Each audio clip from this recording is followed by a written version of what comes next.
नमो भगवते वासुदेवाय।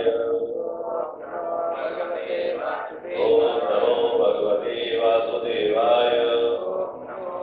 ओम नमो भगवते वासुदेवाय। नारायणं नमस्कृत्य नरं चैव नरोत्तमं देवीं सरस्वतीं व्यासं ततो जयामुदीरये। नष्टप्रायेष भद्रेषु नित्यं भागवत सेवया भगवते उत्तम श्लोके भक्तिर्भवति नैष्ठिकी। श्लोक संख्या कैंटो नंबर 4 अध्याय नंबर 10 श्लोक संख्या 14 4, 10, 14। हाहाकार तदैवासि हाहाकार तदैवासि सिद्धानां विपश्यताम् सिद्धानां विपश्यताम् अतो वयं मानवा सूर्यो अतो वयं मानवा सूर्यो भग्ना पुण्यजनार्णवे भग्ना पुण्यजनार्णवे हाहाकार तदैवासि सिद्धानां विपश्यताम् अतो वयं मानवा सूर्यो भग्ना पुण्यजनार्णवे हाहाकार तदैवासि सिद्धानां विपश्यताम् अतो वयं मानवा सूर्यो भग्ना पुण्यजनार्णवे।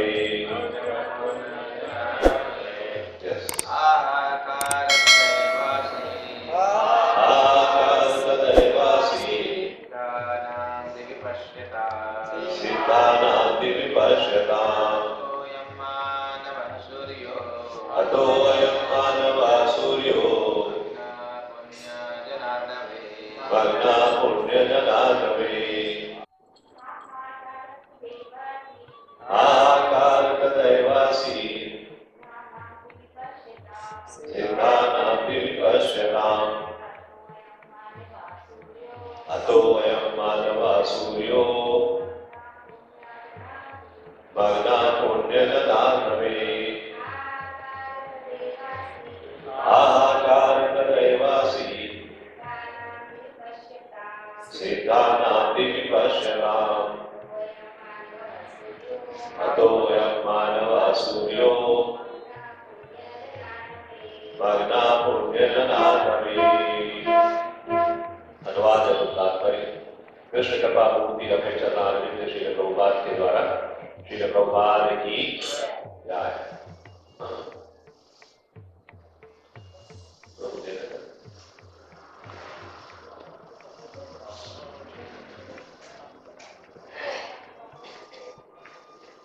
हाहाकार हाहाकार शब्द निराशा की ध्वनि।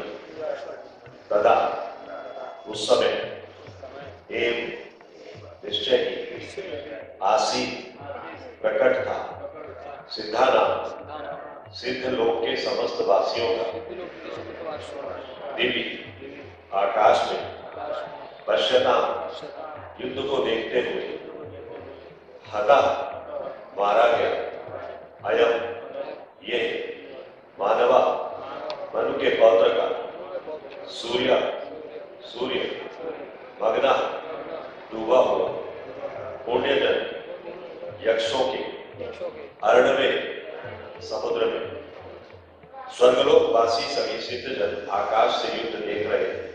और जब उन्होंने देखा कि ध्रुव महाराज शत्रु की निरंतर बाण वर्षा से ढक रहे हैं तो वे हाहाकार करने लगे। मनु के पौत्र ध्रुव हार गए। वे चिल्ला रहे थे कि ध्रुव महाराज तो सूर्य के समान है और इस समय वे यक्षों के समुद्र में डूब गए। तात्पर्य, इस श्लोक में मानव शब्द अत्यंत महत्वपूर्ण है। सामान्यतः ये शब्द मनुष्य के लिए आता है। यहाँ पर ध्रुव महाराज को भी मनुष्य कहा गया है। न केवल ध्रुव महाराज वरन सारा मानव समाज मनु का वंशज है। वैदिक साहित्य के अनुसार मनु विधि के प्रदाता है। आज भी भारत के सारे हिंदू मनु द्वारा प्रदत्त विधि नियमों का पालन करते हैं।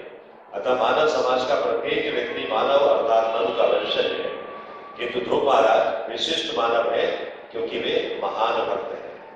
सिद्धलोक के वासी जो विमानों के बिना आकाश में उड़ सकते हैं, युद्ध में ध्रुव महाराज के कल्याण की कामना के इच्छुक थे। अतः श्री रूप गोस्वामी कहते हैं कि न केवल भक्त परमेश्वर द्वारा सुरक्षित रहता है, वरन समस्त देवता यहाँ तक कि सामान्य मनुष्य भी उसकी सुरक्षा के प्रति उत्सुक होते हैं। यहाँ पर ध्रुव महाराज को यक्षों के समुद्र में डूबा हुआ दिखाया गया है। ये भी सार्थक है। जब सूर्य क्षितिज में छिप जाता है तो लगता है कि वो समुद्र में डूब गया, किंतु वास्तव में सूर्य इससे विपत्ति में नहीं फंसता। इसी प्रकार ध्रुव महाराज यक्षों के समुद्र में डूबे हुए प्रतीत हुए, किंतु उन्हें कोई कष्ट न था। जिस प्रकार रात बीतने पर सूर्य पुनः उदय होता है, उसी प्रकार भले ही ध्रुव महाराज कष्ट में रहे हो, किंतु इसका अर्थ ये नहीं था कि वे परास्त हो चुके थे, क्योंकि आखिरकार ये युद्ध था और किसी भी युद्ध में चितपट तो होती ही है। ओम अज्ञानतिमिरान्धस्य ज्ञानाञ्जनशलाकया चक्षुरुन्मीलितं येन तस्मै श्रीगुरुवे नमः। श्रीचैतन्यमनोभीष्टं स्थापितं येन भूतले स्वयं रूपा कदा मह्यं ददाति स्वपदान्तिकं। वन्देऽहं श्रीगुरो श्रीयुतपदकमलं श्रीगुरुं वैष्णवांश्च। श्रीरूपं साग्रजातं सगण रघुनाथान्वितं तं सजीवम् साद्वैतं सावधूतं परिजनसहितं कृष्ण चैतन्यदेवं। श्री राधा कृष्ण पादान सगण ललिता श्री विशाखान्वितांश्च। नमो विष्णुपादाय कृष्ण पृष्ठाय भूतले श्रीमते भक्ति वेदांत स्वामिनिधि नामिने। नमस्ते सारस्वते देवे गौरवाणी प्रचारिणे निर्विशेष शून्यवादी पाश्चात्य देशधारिणे। हे कृष्ण करुणा सिंधु दीनबंधु जगत्पते गोपेश गोपिका कांत राधा कांत नमोस्तुते। तप्त कांचन गौरांगी राधे वृंदावनेश्वरी वृषभानुसुते देवी प्रणमामि हरिप्रिये। वाञ्छाकल्पतरुभ्यश्च कृपा सिन्धुभ्यैव च पतितानां पावनेभ्यो वैष्णवेभ्यो नमो नमः। जय श्री कृष्ण चैतन्य प्रभु नित्यानंद श्री अद्वैत गदाधर श्रीवासादि गौर भक्तवृंद। हरे कृष्ण कृष्ण कृष्ण हरे हरे, हरे राम राम राम हरे हरे, हरे कृष्ण कृष्ण कृष्ण हरे हरे, हरे राम राम राम हरे हरे, हरे कृष्ण कृष्ण कृष्ण हरे हरे, हरे राम राम राम हरे हरे। जय सच्चिदानंद गौर हरि, जय सच्चिदानंद गौर हरि, जय सच्चिदानंद गौर हरि। हरे कृष्ण। स्वागत है आप सभी का आज सुबह की श्रीमद् भागवतम क्लास में। यहाँ जो हमने भी श्लोक पढ़ा 4, 10, 14, इसी श्लोक में जो वर्णन किया गया है वो वर्णन ऐसा है कि जैसे ध्रुव महाराज के ऊपर जो यक्षों ने बाणों की वर्षा की है तो अब वो समाप्त हो गए। तो यह मुख्य बिंदु कुछ ध्यान देने वाले हैं कि आकाश में स्थित सिद्धजन जो कि ये युद्ध देख रहे हैं और ध्रुव महाराज को यक्षों ने इतने तीव्र तीरों से ढक दिया है कि वे दिखाई देना बंद हो गए, दिख ही नहीं रहे। तो सबको ये लग रहा है जैसे अभी ध्रुव महाराज नहीं है। ये दृश्य देखकर सिद्ध लोग चिल्ला रहे हैं, क्या कह रहे हैं? ध्रुव सूर्य के समान थे पर अब यक्षों के समुद्र में डूब गए। यक्षों ने जो चारों तरफ से घेर रखा है और अपने बाण जो छोड़ रखे हैं उससे ऐसा लगता है कि ध्रुव महाराज डूब गए। तो ध्रुव का सूर्य समान कहा जाना, सूर्य से उसकी तुलना की गई है ना, तो सूर्य समान कहा जाना उनकी तेजस्विता और दिव्य शक्ति का संकेत है। सूर्य कोई साधारण नहीं है। सूर्य के समान जब किसी को कहा जा रहा है, इसका मतलब है उसमें बराबर उसके अनुकूल गुणों को देखा जा रहा है। यहाँ पर मग्ना शब्द भी जो आया है, मग्ना शब्द क्या बताता है कि संकट में कोई चीज का ढक जाना, पर नष्ट नहीं होना। नष्ट नहीं हो रहे हैं लेकिन संकट में ढक गया। जैसे सूर्य बादलों में छिप जाता है तो क्या सूर्य समाप्त हो जाता है? नहीं, सूर्य रहता है लेकिन बादलों की छाया थोड़ी देर के लिए आ जाती है तो वो ढक जाता है। अभी यहाँ सूर्य और समुद्र की उपमा दी गई है इस श्लोक में। कहते हैं कि सूर्य कभी भी समुद्र में नहीं डूबता है, समुद्र के ऊपर से होकर निकल जाएगा, लेकिन समुद्र में डूबता नहीं है या कहीं भी जाकर वो डूबता नहीं है, सिर्फ दृष्टि से ओझल होता है।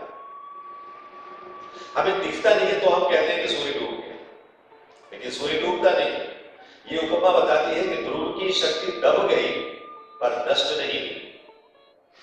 सूर्य जैसे हमें यहाँ पर अस्त होता हुआ दिख रहा है, हम सोचते हैं अस्त हो रहा है, लेकिन अमेरिका में वो उदय हो रहा है, तो सूर्य डूब नहीं रहा है। तो इसी तरह से ध्रुव की शक्ति डूब गई, दब गई, पर नष्ट नहीं हुई। और युद्ध का वातावरण कैसा बताया गया? समुद्र जैसा है। जैसे समुद्र विशाल होता है, ऐसे युद्ध का वातावरण भी विशाल है। समुद्र में बहुत सारे खतरे हैं, ऐसे युद्ध में भी बहुत सारे खतरे हैं। अनंत तरंगे जैसे समुद्र में आती हैं, और किसी भी जहाज के लिए भी, इंडिविजुअल किसी तैराक के लिए भी बहुत बड़ा संकट है। उसी तरह से युद्ध भी हर एक योद्धा के लिए बहुत बड़ा खतरा है। और तीसरा इसमें जो समता दिखाई गई है कि समुद्र में जैसे बहुत सारा शोर होता है लहरों का, कितनी उथल पुथल होती है और कितने घातक प्रवाह होते हैं लहरों के। एक बार लहर आ जाए तो आपने देखा वो कौन सा जहाज था, समाप्त हो गया, टाइटैनिक समाप्त हो गया। तो इसलिए शोर है, उथल पुथल है, घातक प्रवाह है, और ये तीनों चीजें युद्ध में भी है। शोर भी है, उथल पुथल भी है, और घातक प्रवाह भी है कि मार डालो, छोड़ना नहीं। तो यक्षों के तीर जो है ना, वो कैसे हैं? वो समुद्र की जल तरंगों की तरह से है। और जो ध्रुव महाराज है इस समय पर, वो समुद्र पे ढका हुआ सूर्य जैसे है। जैसे सूर्य ढक जाता है बादलों से, उस तरह से ध्रुव महाराज अभी तीरों से ढक गए। और जब सूर्य बादल निकल जाता है तो सूर्य का पुनः उदय होना निश्चित है। उसी तरह ध्रुव भी क्षणिक रूप से आच्छादित हुए थोड़ी देर के लिए। यहां जो उपमा दी गई है वो शत्रु की शक्ति का नहीं है, बल्कि ध्रुव की अविनाशी प्रखरता का है। कि ध्रुव अविनाशी है, वो प्रकट होने वाले हैं, और वो थोड़ी देर के लिए छुप गए हैं, फिर प्रकट हो जाएंगे। तो सूर्य और समुद्र की जो गहरी उपमा यहां पर बताई गई है, इससे हमें ध्रुव महाराज को रिलेट करना चाहिए, उनका संबंध उससे समझना चाहिए। तो कल्पना करते हैं हम लोग, सिद्धलोक का दृश्य जो बताया गया है कि सिद्धलोक से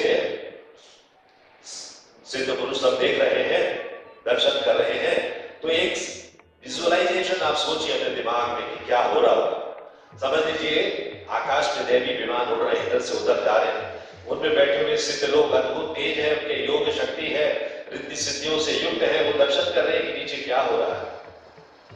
वे बिना किसी माध्यम के हवा में उड़ते हैं। जितने भी दैवी विमान है उनके लिए कोई फ्यूल की जरूरत नहीं पड़ती कि नीचे उतरना पड़ेगा, फ्यूल भरेंगे और उसके बाद फिर उड़ेंगे, नहीं।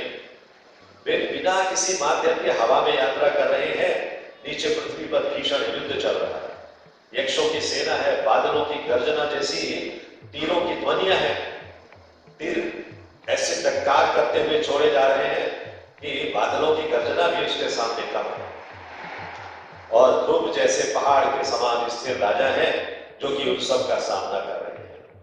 अचानक क्या होता है कि यक्षों की वर्षा इतनी तेज गति से होती है, यक्ष जो तीर छोड़ रहे हैं उनकी वर्षा इतनी तेज गति से होती है कि ध्रुव महाराज दिखाई देना बंद हो जाते हैं। तो सिद्ध जनों में हलचल हो जाती है।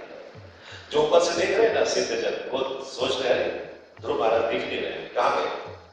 नयनांधकार, आंखों के सामने अंधकार हो गया है, युवराज ध्रुव ढक गए, दिखाई नहीं पड़ रहे। सबको भय हो गया, आतंक हो गया। जैसे कन्हैया जब वो गेंद उठाने के लिए यमुना में कूद पड़े ना, थोड़े समय के लिए किसी को दिखाई नहीं दिया, सब सोचने लगे अभी तो कालिया ने काम कर दिया, लेकिन ऐसा था नहीं। थोड़ी देर में जब भगवान प्रकट हुए कालिया के फन पर नृत्य करते हुए तो सब एकदम प्रसन्न हो गए। उसी तरह से ध्रुव महाराज थोड़ी देर के लिए यक्षों के तीरों से थक गए हैं। तो दिव्य लोकों में भी भय की लहर हो गई है। जो सिद्ध पुरुष हैं, सिद्ध जन हैं, वो सब हलचल मचाने लगे कि क्या हुआ क्या हुआ क्या हुआ। ये क्यों हो रहा है?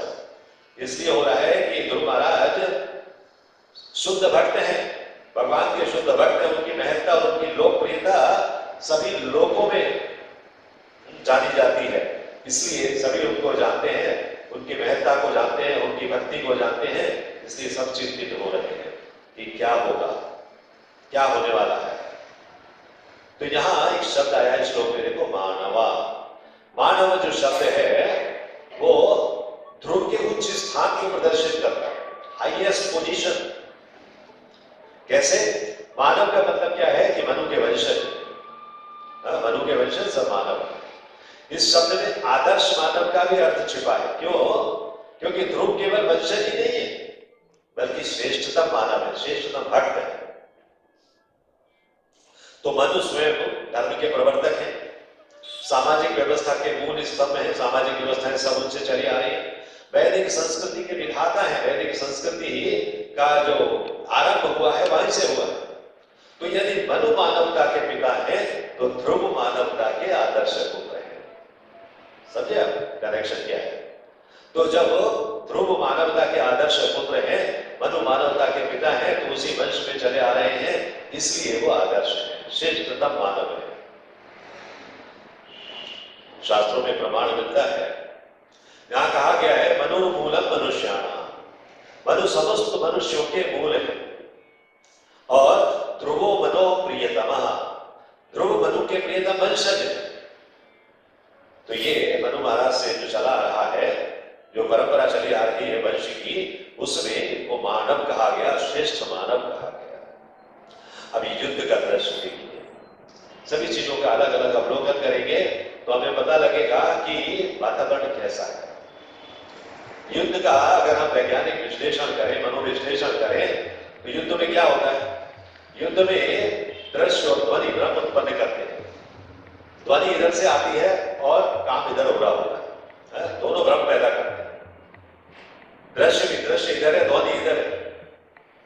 तो युद्ध का वातावरण, अचानक तीरों की वर्षा होती, बहुत तेज ध्वनि हो रही है और ध्रुव महाराज थक गए हैं, तो सभी सिद्ध जनों के लिए मानसिक आघात पहुंचा।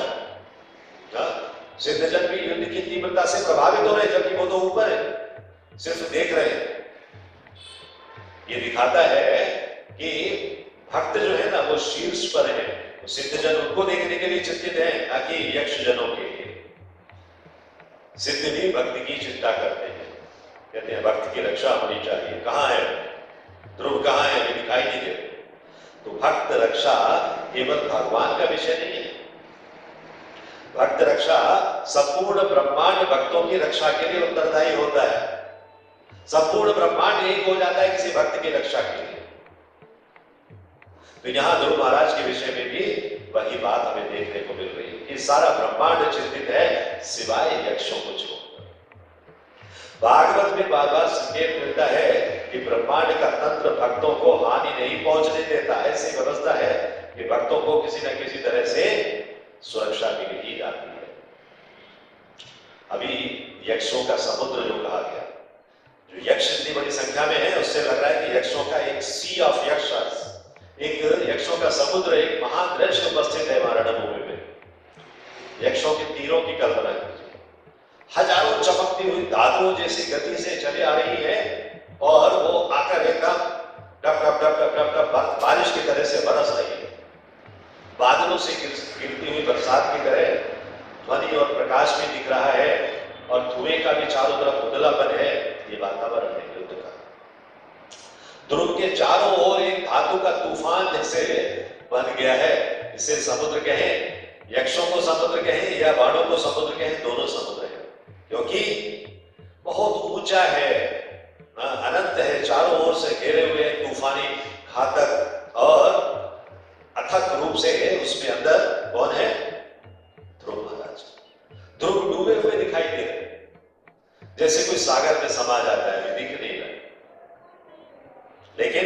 सूर्य सागर में नहीं डूबता है, जो श्लोक में बताया गया है। श्री प्रभुपाद अपने तात्पर्य में जैसा लिखते हैं ना कि ध्रुव कभी भी नष्ट नहीं हो सकते, जैसे सूर्य कभी भी नष्ट नहीं होता है, वो हर समय उदय की स्थिति में रहता है, उसी तरह से ध्रुव भी कभी भी नष्ट नहीं हो सकते। अभी भक्त हैं, मनु की परंपरा में है, श्रेष्ठ भक्त हैं, उनकी तुलना कहीं नहीं है सारे ब्रह्मांडों में, इसके लिए शास्त्रीय प्रमाण है। भगवत गीता में भगवान कहते हैं नामे भक्तः प्रणश्यति, मेरा भक्त कभी नष्ट नहीं होता है, कैसे हो जाएगी नष्ट? हो ही नहीं सकते। फिर श्रीमद् भागवतम में भी 10वें कैंटो में श्लोक आता है, भगवत भक्तो न पतति, भगवान के भक्त का पतन नहीं होता है किसी भी तरह से। नरसिंह देव भी कहते हैं श्रीमद् भागवतम में, मैं स्वयं तेरी रक्षा करता हूं, प्रहलाद महाराज से कह रहे हैं। तो भक्ति की रक्षा का उदाहरण वहां भी है। महाभारत में देखते हैं तो द्रौपदी वस्त्र हरण रोकने के लिए भगवान का तत्काल आगमन होता है। तो भगवान की भक्ति जो है वो कभी भी भक्त को अरक्षा में या असुरक्षित वातावरण में नहीं रखती। गजेंद्र मोक्ष का आपने देखा कि संकट के चरम समय में भक्त को बचाने भगवान तुरंत आ गए। इसी तरह ध्रुव महाराज को इन सभी भक्तों के परंपरा में आने वाला समझना चाहिए। तो ध्रुव महाराज को भी कोई संकट होने वाला नहीं है, भले दिख रहा है कि इस तरीके की कोई स्थिति है, लेकिन ऐसा है नहीं। मानसिक प्रभाव क्या पड़ रहा है, सिद्धों में हाहाकार क्यों हो रहा है? हाहाकार से ही शब्द शुरू हुआ ना श्लोक का, हाहाकार। तो जब अत्यंत तेजस्वी व्यक्ति संकट में आता है ना, तो सामान्य मनुष्य नहीं बल्कि देवी देवता ऋषि सिद्ध मुनि सब प्रभावित होते हैं। सबको यह लगता है कि अब कुछ गड़बड़ ना हो। आशंका के बादल उनके मस्तिष्क में छाए रहते हैं कि कुछ अशुभ नहीं होना चाहिए, क्योंकि भक्त जो है ना वो स्वयं के लिए कुछ नहीं कर रहा है, वो पूरे ब्रह्मांड के लिए कुछ कर रहा होता है, इसलिए पूरा ब्रह्मांड उसकी चिंता करता है। ध्रुव महाराज भविष्य की ओर देखने वाले राजा, पृथ्वी के संरक्षक हैं, मनुवंश के ध्वज है, पताका है, और भगवान द्वारा वर प्राप्त है। सबसे बड़ी बात है भगवान की कृपा उनको मिली हुई है। तो ऐसे व्यक्ति का ठग जाना क्या है, जैसे सूर्य के सामने बादल आ जाना। तो पूरे ब्रह्मांड के स्तर पर चिंता का विषय होना स्वाभाविक था। ये मानसिक प्रभाव था सिद्धों के ऊपर। किसी भी सोच रहे थे कि पता नहीं क्या होगा, आगे का क्या होने वाला है।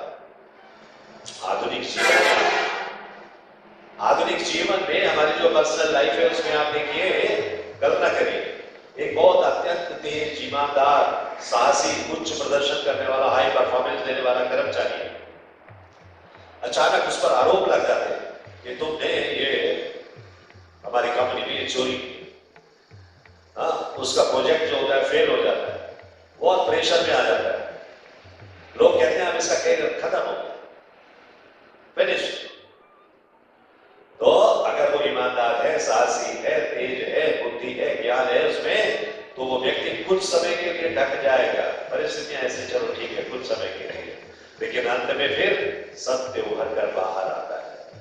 मेहनत उसकी रंग लाती है, परिश्रम उसका प्रकट होता है, और फिर वही व्यक्ति उसी कंपनी में शीर्ष पद पर एकदम व्हाइट कॉलर लेके पहुंचता है, कहता है मैं स्पॉटलेस हूं, मेरी जांच हो चुकी है, अब मेरे ऊपर कोई भी दोष का आरोप नहीं है। तो यही है ध्रुव की कथा। आधुनिक कारपोरेट युग समझ लीजिए कि जो यक्ष है वो कारपोरेट जगत में दूसरों को सताने वाले लोग हैं। तो थोड़ी देर के लिए ढके, नष्ट नहीं हुए। इस तरह से वो कारपोरेट का व्यक्ति, कोई मैनेजर थोड़ी देर के लिए परेशानी में आया, लेकिन बाद में वो फिर से निकल कर आ गया, सुरक्षित निकल कर आ गया। इसी तरह से अगर हम इस चीज को स्टूडेंट लाइफ में देखें, स्टूडेंट्स की लाइफ में देखें, तो एक छात्र कई परीक्षाओं में असफल होता है, एक नहीं अनेक परीक्षाओं में असफल होता है। परिवार कहता है तुझसे नहीं होगा, तू नहीं कर सकता, जा यहां से। समाज भी कहता है तू तो खत्म हो गया, पास ही नहीं कर पा रहा, 10 बार बैठ चुका। परंतु छात्र यदि धैर्य रखे, फिर से तैयारी करे, फिर से नई रणनीति बनाए, ध्यान, योग, मानसिक मानसिक संतुलन सबको व्यवस्थित रखे, तो वही छात्र बाद में उन्हीं परीक्षाओं के लिए क्लियर करता है। तो लोग कहते हैं, फिर वाहवाही में आते हैं, पेड़े खिलाने आते हैं, अरे भाई तुम तो पास हो गया, सरकारी एग्जाम तुमने पास कर लिया। तो ये जो स्थिति है ना, अगर कोई वास्तव में मेहनती है, परिश्रमी है, साहसी है, ईमानदार है, तो उसका सूर्य कभी डूबता नहीं है। उसका सूर्य थोड़ी देर के लिए ढक नहीं जाए, फिर से उग जाएगा। तो क्षणिक ठकाव है, क्षणिक थोड़े समय के लिए वो ढक जा रहा है, पर उसके गुण नष्ट नहीं हो रहे, उनके गुण स्थायी है, और जो ढकना है वो अस्थायी है। पारिवारिक जीवन में देखो, फैमिली बैकग्राउंड्स में देखो, परिवार होता है तो ये आपके यहाँ बहुत सारे ऐसे परिवार आपने देखे होंगे, कोई व्यापारी है, कर्ज में डूब गया है, बीमारी उसने घर में कब्जा कर लिया है, रिश्तेदार अलग हो गए, रिश्तों की समस्या है, नौकरी का संकट है, व्यापार का संकट है, लोग कहते हैं इसका सब कुछ खत्म हो गया, अभी नहीं उठ सकता। लेकिन वही व्यक्ति जो ईमानदारी से अपना धंधा चला रहा था, साहसी है, उसने हिम्मत तो तोड़ी नहीं है, छोड़ी नहीं है, प्रयास करता है, फिर से नीचे से फिर ऊपर चढ़ता है, संयम रखता है, परामर्श लेता है वैष्णवों से, या जो उस क्षेत्र के विशेषज्ञ हैं उनसे, ईश्वर में विश्वास रखता है, मंदिर में आता है, भगवान की पूजा अर्चना करता है, सब कुछ करता है। एक दिन वही परिवार फिर से जो टूटा हुआ होता है, फिर से उठ खड़ा होता है, और इसी तरह से ध्रुव आच्छादित हुए हैं और बाद में विजयी हुए।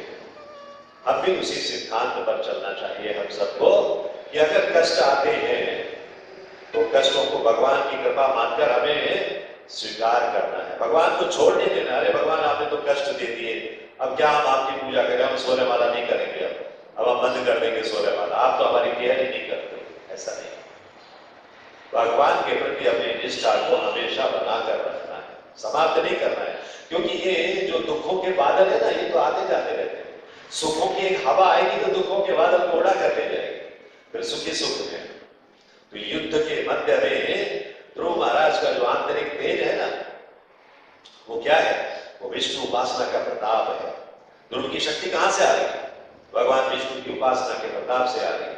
6 महीने की जो कठिन तपस्या की, नारद जी का मार्गदर्शन मिला, आत्म साक्षात्कार हुआ, सेल्फ रियलाइजेशन हुआ, दृढ़ संकल्प लिया उन्होंने कि मैं अनन्य भक्ति का पथ पर चलूंगा, मैं और कुछ नहीं करूंगा।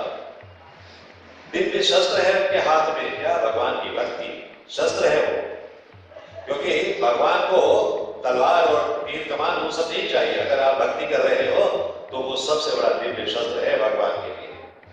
मन की एकाग्रता, फोकस होना बहुत जरूरी, चाहे वो स्टूडेंट हो, चाहे वो परिवार हो, चाहे वो व्यापारी हो, चाहे वो कर्मचारी हो, किसी के लिए भी फोकस करना जरूरी है, जो उसका कार्य है उस कार्य पर। और धर्म और न्याय की रक्षा करने का संकल्प लेना आवश्यक है, क्योंकि धर्म और न्याय की रक्षा करने का यदि संकल्प लेगा तो उसकी खुद भी रक्षा होगी। जब बाहरी तीर आक्रमण करते हैं ना, जैसे ध्रुव महाराज को तीर मारे जा रहे हैं, तो जो बाहरी तीर आक्रमण करते हैं, तो ध्रुव का जो आंतरिक सूर्य था, जो विष्णु तत्व से प्रभावित था, वो अधिक था, उसको कुछ नहीं हुआ। इस तरह से भगवान हमारी रक्षा करने के लिए हमेशा तत्पर रहते हैं। तो ध्रुव क्यों नहीं हार सकते, आपको प्रश्न हो सकता है। क्योंकि भगवान के अवरदान प्राप्त है उनको, उनकी आत्मशक्ति, उन तीरों की जो नुकीलापन है ना, जो नोक है, उससे भी बड़ी उनकी आत्मशक्ति है। इतनी आत्मशक्ति है कि वो तीर कुछ कर नहीं पा रहे, और उनकी जो इच्छा है कि वो पूरे ब्रह्मांड के रक्षक बने, पूरे ब्रह्मांड का पालन करें। यक्षों की शक्ति क्या है, उस समय की जो वातावरण वहां बना हुआ है, बस बदला लेना है और कुछ नहीं। और ध्रुव की शक्ति क्या है, भगवान का विष्णु स्वरूप है। तो भगवान का विष्णु स्वरूप अधिक व्यापक है, या जो वर्तमान की स्थिति है वो अधिक व्यापक है?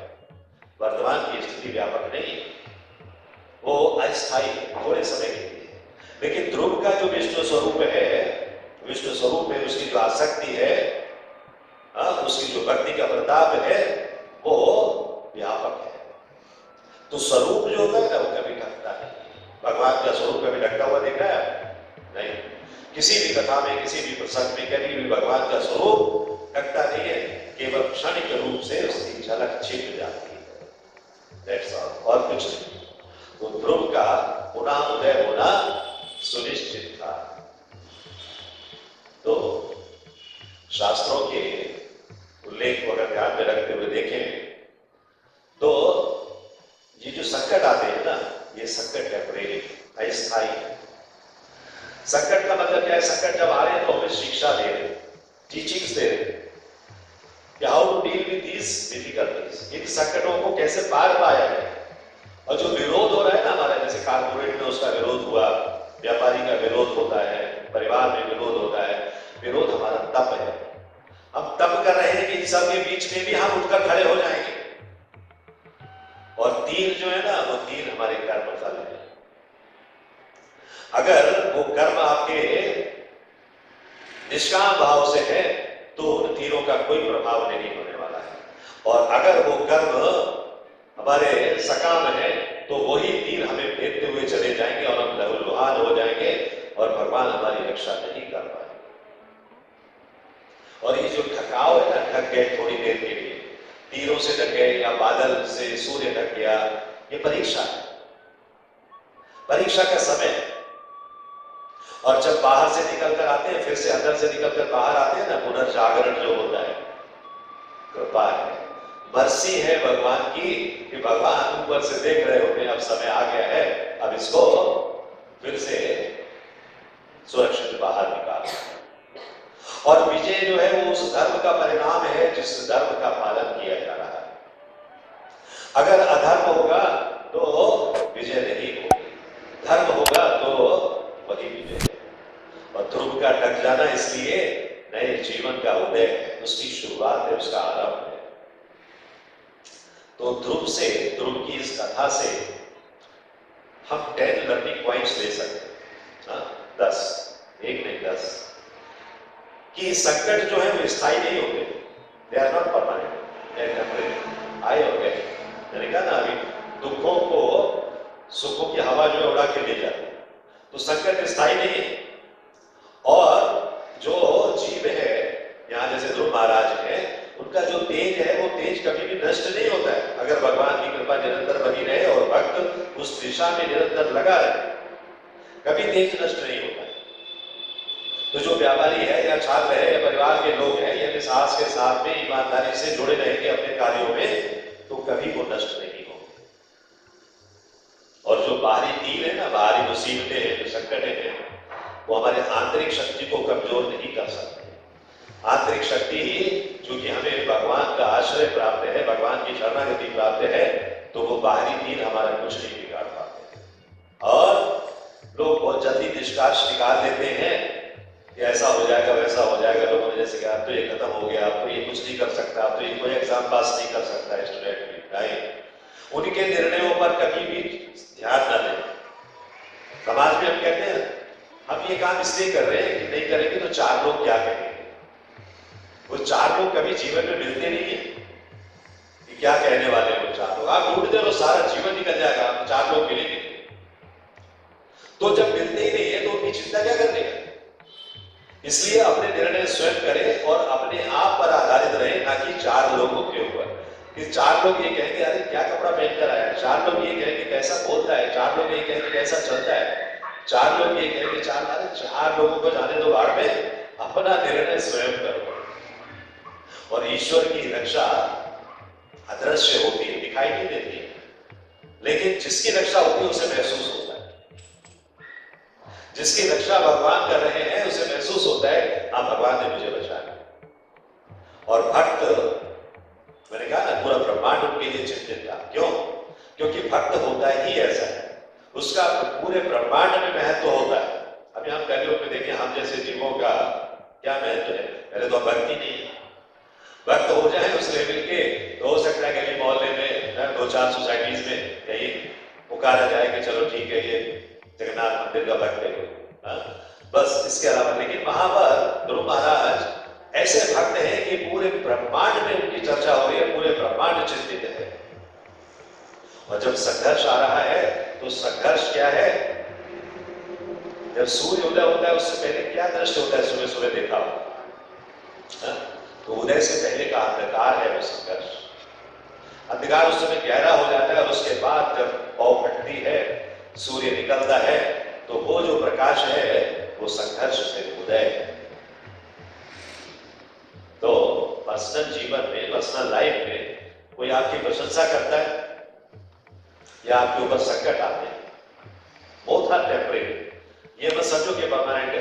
प्रशंसा कर ली तो इतने भूल गए, जैसे टायर बर्स्ट हो जाता है ऐसे बर्स्ट हो, और संकट आया तो इतने डूब गए कि पहले बहुत होता तो पता नहीं आजकल तो कम हो गया है कि वो कुछ गोलियां होती थी लोग खा के सो जाते हैं, सल्फास की गोलियां, इसकी गोलियां, उसकी गोलियां, इतने अवसाद में चले जाते थे कि संकट उन्हें ऐसा भारी पड़ता था कि बस अब तो कुछ होने ही वाला नहीं। तो प्रशंसा और संकट दोनों अस्थायी है, टेम्परेरी है। जैसे सुख आकर चला जाता है ऐसे दुख भी आकर चला जाएगा। Never take it as permanent, permanent नहीं है वो। और धैर्य ही युद्ध का सबसे बड़ा हथियार है। चाहे वास्तविक जीवन का युद्ध हो, चाहे वो तीर कमान वाला युद्ध हो, चाहे कारपोरेट ऑफिस में युद्ध हो, किसी भी तरह का युद्ध, स्टूडेंट के लिए परीक्षाओं का युद्ध हो, धैर्य सबसे आवश्यक है। युद्ध का हथियार है क्या? धैर्य। और डूबना क्या है? डूबने का अर्थ है कि डूबना सिर्फ क्षण भर के लिए है। सत्य यही है कि सत्य और ईमानदारी कभी डूबती नहीं है, उसका उदय होता ही है। तो निष्कर्ष क्या है? निष्कर्ष के रूप में हम कह सकते हैं कि सिद्ध जन जो विलाप करने लगे ना, ऊपर विमानों में दौड़ रहे हैं, इधर से उधर देख रहे हैं, चिंता कर रहे हैं, विलाप कर रहे हैं, हाहाकार कर रहे हैं, तो ध्रुव के प्रति प्रेम और चिंता का संकेत दे रहे हैं कि मेरा ध्रुव, तुझे क्या हो गया? ध्रुव कहां गया? तो ध्रुव का ढक जाना जो है वो क्षणिक है, वास्तविक नहीं है। जैसे सूर्य कभी डूबता नहीं है, ध्रुव कभी नष्ट नहीं हो सकता। ये श्लोक दर्शाता है कि भक्त संकट समुद्र में भी सुरक्षित रहता है, भगवान उसे सुरक्षित रखते हैं। तो भक्त की रक्षा का दायित्व किसके ऊपर है? भगवान के ऊपर। क्या भक्त अगर ये सोचता है कि मेरी रक्षा मैं खुद करूंगा? असंभव है। भगवान ही उसकी रक्षा करेंगे, भक्त नहीं कर सकता अपनी रक्षा। मैं आपको एक छोटा सा उदाहरण बताता हूं समाप्ति करने से पहले। भगवान विष्णु भोग प्राप्त करने के लिए बैठे हैं अपने लोक में। माता लक्ष्मी ने 56 भोग लगाए। भगवान विष्णु बैठे हैं और मतलब भोग लगे हुए हैं और भगवान आए हैं। भगवान आके ऐसे बैठे, बस उन्होंने अपने पैर झुकाए हैं बैठने के लिए, एक दिन उठ खड़े हुए। माता लक्ष्मी को लगा इनको बैठना चाहिए, खड़े कैसे हुए? तो वो उठे वहां से और गए अपने महल के द्वार तक, और द्वार तक जाकर ऐसे कुछ देखा और फिर वापस आ गए और फिर आकर बैठ गए और 56 भोग पाने लगे। माता ने पूछा, प्रभु ये लीला मुझे समझ में नहीं आई। तो कहते हैं नहीं, विष्णु को समझने वाली बात नहीं है। बोले मेरा कोई दोष हुआ है क्या? मैंने कुछ गलत आपको अर्पण किया है क्या, जिसके कारण आप बैठते बैठते उठे और चले गए? बोले नहीं माता, आपका कोई दोष नहीं, लक्ष्मी देवी आपका कोई दोष नहीं है। मेरा एक भक्त, आप देखो असली जो पॉइंट है यहां पर आता है। कहते मेरा एक भक्त इतने जंगल में जंगली जानवरों से घिरा हुआ है, उसने मुझे पुकारा तो मैं उसे बचाने के लिए दौड़ा, लेकिन जब तक मैं महल के दरवाजे पर पहुंचा मैंने देखा कि उसके पास में एक पेड़ था, उस पेड़ को उखाड़ लिया है और उस पेड़ से अभी वो सारे जानवरों को भगा रहा है। अब उसे मेरे में विश्वास नहीं है, उसे मेरी जरूरत नहीं है, इसलिए मैं वापस आ गया। ये कथा ये बात को प्रदर्शित करती है कि भक्त को हर समय भगवान की शरणागति में रहना चाहिए, तब भगवान आपको बचाने के लिए आएंगे। गजेंद्र को भी आप देखो, जब तक वो खुद प्रयास करते रहे भगवान नहीं आए। जब उन्होंने संकट, महान संकट देखा और फूल तोड़कर भगवान को अर्पित किया, भगवान अब आप ही बचा सकते हो मुझे, भगवान तुरंत प्रकट हो। तो पहले मगरमच्छ को मुक्ति दी और उसके बाद मगरमच्छ मुक्त हो गया तो ये तो मुक्त हो ही जाने वाले। तो इस तरह से भगवान अपने भक्तों की रक्षा के लिए कुछ भी कर सकते हैं। द्रौपदी का वर्ण आपको मालूम है, नरसिंहदेव और का प्रहलाद महाराज का उदाहरण आपको मालूम है। तो इस तरह से जो भक्त है, भक्ति जो कर रहा है उसकी शक्ति अपार है। इस शक्ति को नापना, उसके बारे में सोचना, उसके बारे में कोई भी चिंतन करना, कोई भी किसी भी पैमाने पर, किसी भी स्केल पर रखना कि ये 1 किलो है, 2 किलो है, 4 किलो है, 10 किलो है, असंभव है। We can not do that, नहीं हो सकता आपसे। क्यों? क्योंकि हम तो भूले करते हैं, दोष युक्त है। जो भौतिक जगत के जीव हैं, पूर्ण तो है नहीं, पूर्ण तो भगवान है, हम तो अपूर्ण है, हमारे पास शक्तियां नहीं है, कुछ भी नहीं है। क्या फिर भी अहंकार है, अहंकार, वो अहंकार हमें डुबो देता है। वो अहंकार नहीं होना चाहिए। हमें इस ध्रुव के जीवन से वो संदेश लेने चाहिए कि हम किस तरह से भक्ति करें। हरे कृष्णा कृष्णा कृष्णा हरे हरे, हरे राम राम राम हरे। If you like this video, press the like button and share it with your family and friends. If you want to watch more such videos, please subscribe to our channel, and for getting updates, press the bell icon.